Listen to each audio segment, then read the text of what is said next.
Salut à tous, c'est Daddy Famtech, j'espère que vous allez bien. Cette semaine-ci est un peu plus consacrée à Xiaomi, c'est la troisième vidéo de la semaine. La semaine passée, on était sur du Oppo, il y a eu 4 vidéos. Cette semaine-ci, on a commencé avec les Redmi Buds 3 Pro, on a enchaîné avec le Redmi Note 11 Pro 5G. Est-ce que je vais tester du Xiaomi encore pour cette troisième vidéo? Évidemment que oui, on va tester le Xiaomi 12. Alors, qu'est-ce qu'il nous réserve? Les specs, la photo, est-ce qu'il est à la hauteur de ce que Xiaomi nous a promis? Ça, on va le découvrir au fur et à mesure de la vidéo.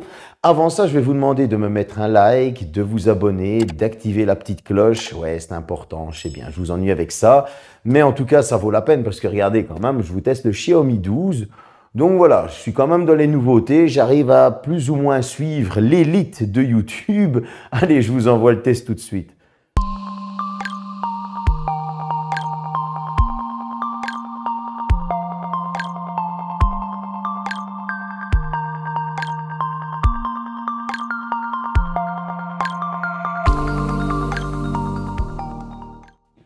Alors oui, comme vous l'avez vu dans l'intro, c'est un mauve que je vais tester, mauve Parme, plus ou moins. Pourquoi? C'est parce que c'est ce que j'ai trouvé, c'est ce que j'ai eu à tester. Donc voilà, c'est cette couleur-là. Pourtant, elle n'est pas dérangeante. Cette couleur fait classe, avec un reflet argenté, définition au top. Un petit badge Harman Kardon sur le dessus. À côté, on aura la grille du haut-parleur. En forme un peu d'équaliseur, vous savez, ça donne super bien. On va avoir le micro au-dessus, un petit port infrarouge. Sur la tranche droite, on aura les boutons du volume, bouton d'extinction, allumage. Un côté épuré. Sur le bas, on aura encore un haut-parleur en forme d'équaliseur, l'USB type C, micro, tiroir de carte SIM. Et lorsqu'on sort ce smartphone de la boîte, on a un effet waouh. On voit tout de suite une montée en gamme de qualité de Xiaomi. Il tient bien en main, c'est waouh. Il est compact, il tient trop bien en main. Et je vais avoir peur que l'écran est trop petit. Et en fait, non. Pourtant, moi qui ai un écran assez grand, un smartphone assez grand, ben, cet effet compact ne m'a pas dérangé du tout à l'utilisation. Il est agréable au toucher, pas de traces de doigts sur le dos. Des qualités de finition exemplaires, il est élégant, fin, raffiné, il n'y a pas d'autre mot. Franchement, il est vraiment, vraiment très bien fini. Si on peut dire qu'ils ont fait un énorme effort, c'est vraiment sur ce côté design, ce côté finition qui lui donne une touche premium supplémentaire. Ça, c'est pour la partie design, c'est vraiment mon avis.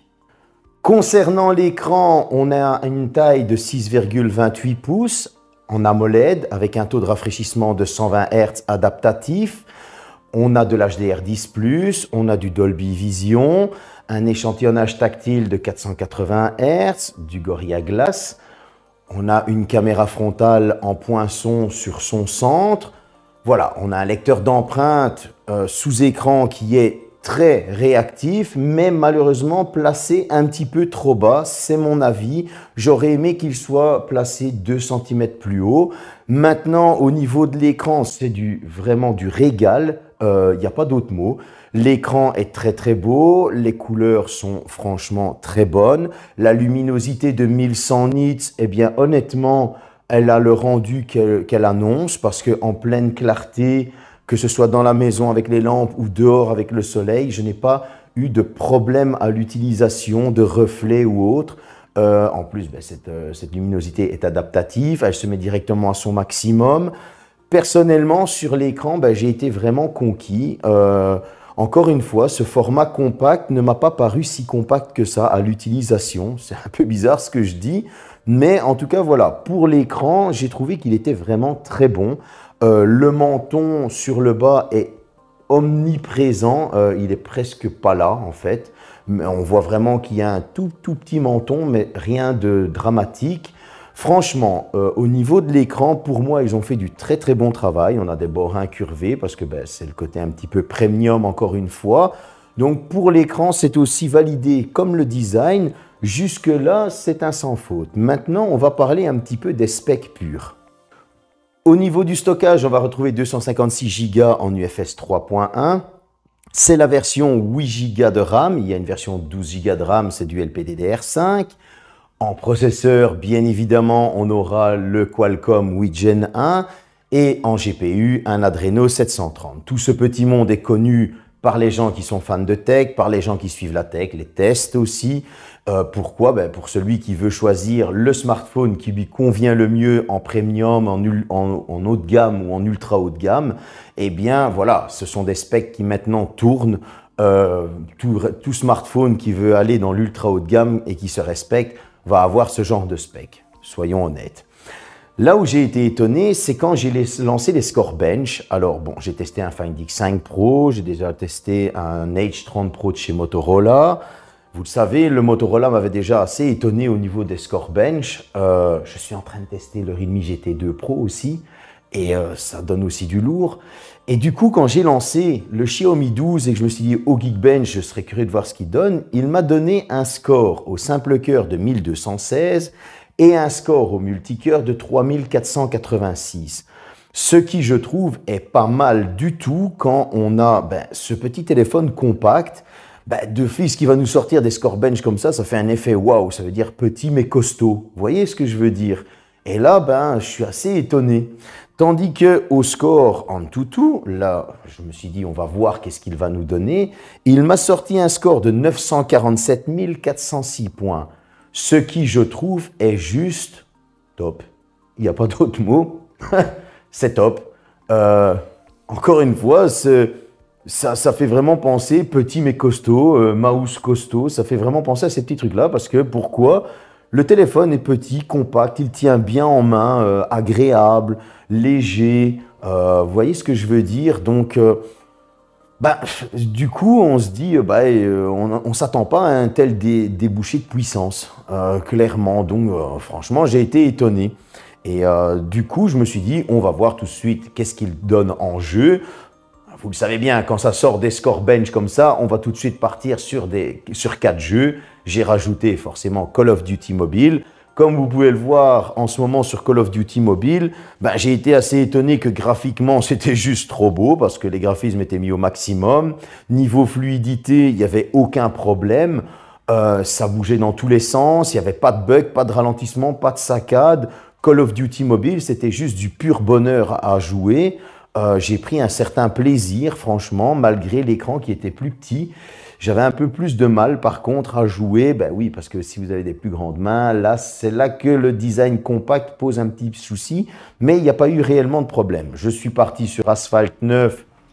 Comme d'habitude, Asphalt 9, voilà, ça glisse. Il n'y a pas de problème. Niveau couleur, c'est sublime. Niveau graphisme aussi, pas de saccade. Franchement, le jeu a juste un rendu qui est vraiment bon. Il n'y a pas d'autre mot. Alors, forcément, on va partir sur du Genshin Impact. Du coup, avec du Genshin Impact, là, encore une fois, j'ai été étonné. Aucune saccade, aucun ralentissement, pas de lag. Le téléphone reste fluide. On peut jouer sans problème. C'est beau graphiquement. Pas de chute de FPS dans les moments d'action où on est en train de se battre, etc. Donc encore une fois, j'ai été super étonné.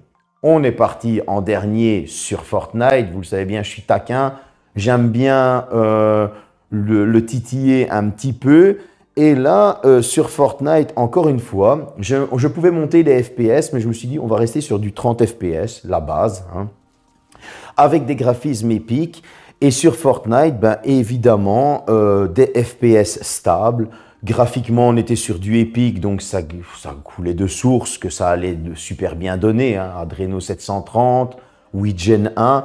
Fortnite, franchement, c'était juste du pur plaisir à jouer. Mais il y a un mais, malheureusement. Alors, là où ce mais intervient, c'est au niveau de la chaleur. Alors, il faut savoir qu'après une longue session de jeu, après un score AnTuTu, on est déjà monté à une température de 55 degrés, ce qui est déjà pas mal. Après une très longue session de jeu, j'ai dû arrêter de moi-même parce que le smartphone, j'ai arrêté, j'ai ouvert AnTuTu, j'ai regardé la température, est monté à 62 degrés, ce qui est énorme. Et donc, cette température extrême, ben, vous voyez votre batterie chuter à vue d'œil. C'est clairement le mot. Donc voilà, c'est le petit mais dans cette débauche de spec et cette débauche de puissance. C'est que sur des longues sessions de jeu sur Fortnite, j'ai enchaîné un petit peu de Call of Duty, je suis revenu sur Fortnite, etc. 62 degrés, ben, c'est un bon smartphone pour vous tenir chaud les mains en hiver lorsqu'il gèle. C'est vraiment ça. C'est vraiment le petit mais de toutes ces specs.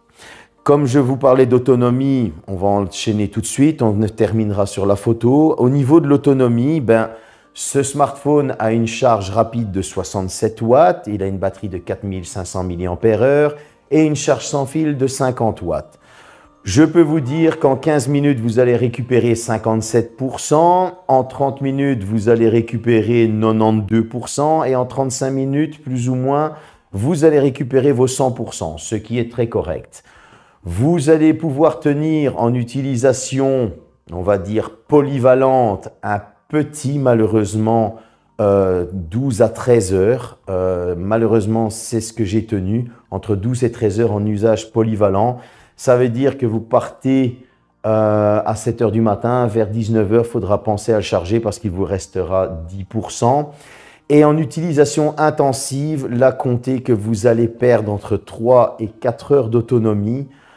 Ça veut dire qu'il va tenir un petit 9-10 heures en mode power user, donc c'est-à-dire à ma façon à moi d'utiliser un smartphone, donc c'est-à-dire franchement l'utiliser intensivement, ce qui fait court. Donc c'est là qu'intervient cette charge 67 watts très rapide. Elle va vous redonner un coup de boost et vous êtes reparti. Donc voilà, ça aide, mais au niveau de l'autonomie, c'était un petit peu décevant. Pour le son, c'est 2 haut-parleurs en stéréo, un sur chaque tranche, la tranche du bas, la tranche du haut. C'est du Harman Kardon, un son assez équilibré. Ne vous attendez pas non plus à avoir le son d'une chaîne Hi-Fi ou d'une enceinte connectée, etc. C'est du son correct qui fait très bien son travail pour vous immerger dans votre jeu ou dans votre film. Voilà, il n'y a pas besoin d'en dire plus. Concernant la partie photo, j'ai vu sur internet des choses qui m'ont pas trop plu parce qu'on abat la bête avant même de l'avoir admirée. Je suis pas trop pour la chasse.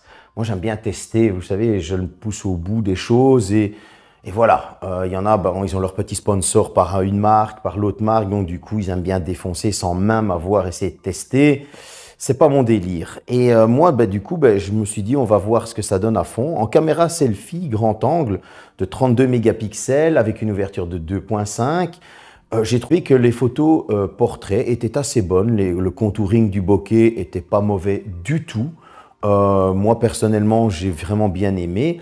Maintenant, parlons un petit peu des capteurs arrière qui ressortent assez fort et qui donnent cet effet un peu bancal au téléphone.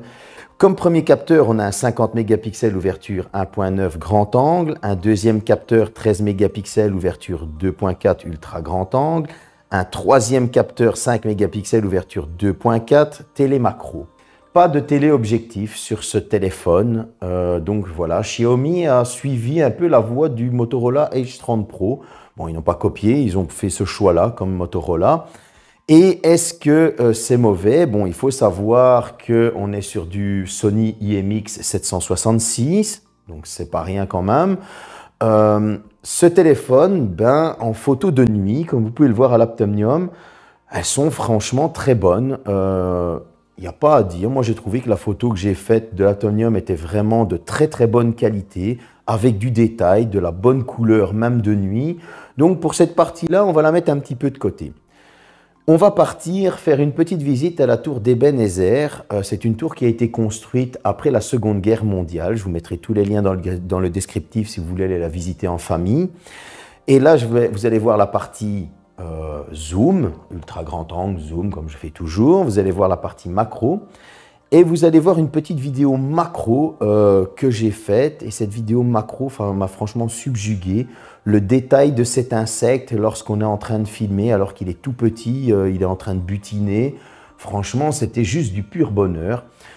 Et je vais vous laisser vous faire votre propre avis. Vous me direz ce que vous en pensez dans le descriptif. On revient ici pour parler de la conclusion.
J'espère que cette petite visite vous a plu. Comme j'ai dit, je vous mettrai tous les liens dans le descriptif. En tout cas, moi, j'ai trouvé que les photos étaient très correctes. On est sur un smartphone à moins de 900 €, 899, 899 pour mes amis français. Quels sont les défauts de ce smartphone? Des petits défauts basiques. On va d'abord mettre qu'il est un peu bancal à cause des capteurs qui ressortent un peu trop fort au dos. On va ensuite mettre le lecteur d'empreintes qui est situé un peu trop bas. Cette autonomie, lorsqu'on l'utilise un peu trop, qui est assez courte, 4500 mAh, voilà. On est un peu court. Et le gros défaut, c'est cette surchauffe en grosse session de jeu qui là, malheureusement, on est obligé de le mettre. Maintenant, en qualité, on a une montée clairement en gamme au niveau de la finition, au niveau des matériaux utilisés. On sent vraiment que Xiaomi veut montrer qu'ils sont dans le premium, ultra premium même. On a des performances, malgré la chauffe, de dingue, parce qu'on est vraiment en train de titiller le million. Et en jeu, c'est ultra fluide. On a un écran qui est juste sublime. Il n'y a pas d'autre mot. On a de l'Harman Kardon, du Dolby Vision. On a un smartphone qui franchement ne dérange pas à utiliser toute la journée. Et on a cette partie photo que certains ont critiquée et que moi, je ne vais pas critiquer. Pourquoi? Parce que je la trouve quand même vraiment bonne. Bon, maintenant vous allez me dire ton jugement a été un peu perturbé par la vidéo macro, peut-être. Mais en tout cas, il faut avouer les choses. Pour des performances en bench, en jeu, etc. et en plus de ça, avoir de la qualité photo à moins de 900 €, j'ai envie de vous dire que si vous n'avez pas les 1000 € et que vous avez une tranche maximale à 900 avec les promos que Xiaomi fait, etc., j'ai envie de vous dire, faites-vous plaisir, vraiment. J'espère que cette petite vidéo vous a plu. La semaine prochaine, on va attaquer un autre smartphone, on va attaquer d'autres choses. En tout cas, merci à vous, vous êtes de plus en plus nombreux, ça fait vraiment plaisir. Je vois que de plus en plus de gens m'envoient des messages en disant c'est super parce que tu es super honnête, j'aime bien tes tests. Je voulais vraiment vous remercier.